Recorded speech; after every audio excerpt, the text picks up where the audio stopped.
everyone, today's tip is going to be on how to magic box, which is usually, I want to say always, in reference to the Mutalisk boxing over a Thor, or in Legacy of the Void, over a Liberator as well. So, if you don't know what that is, let's look at it real quick. So you have a bunch of mutas and they have a Thor, and you know the Thor does some pretty amazing splash damage in this mode, the other mode does not, but in this mode is like the usual way you would see it, especially back in Heart of the Swarm. So what usually happens with mutas when you micro them in Starcraft 2 is they're kind of smart, so they're actually not really clumped together. Not something that happened in Brood War, but I can know that after.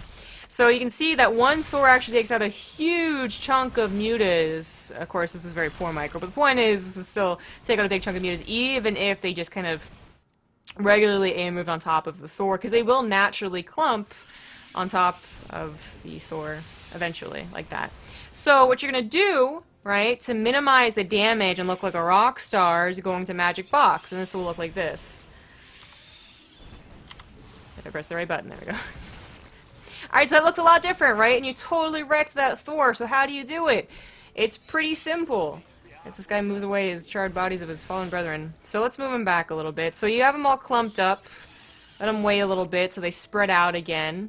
I'll do that naturally. Here we go. And what you're going to do is you're going to click past the Thor, and when you're on top of the Thor, press that H button, that's the hold button, and they'll stay in that spread out position so you only lose one muta.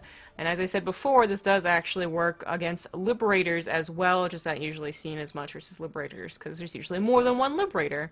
And it's going to get, you know, a lot less easy the more Liberators and more Thors there are. So you can do this too against the Liberator. Like that. This is actually a specific micro trick to StarCraft 2, but it's not specific to be able to micro your mutas in a really cool way. In Brood War, you actually did the opposite, which they would naturally not clump up, which was annoying, so you couldn't snipe units like you do in StarCraft 2, and in Brood War you would have to actually hotkey an Overlord or a Larva into your mutas to make them clump up and actually be able to one-target things. That's why they do it. It's good micro, but not taking damage is also good micro, so just remember that next time you play with mutas against a Terran. It does work against Archons as well.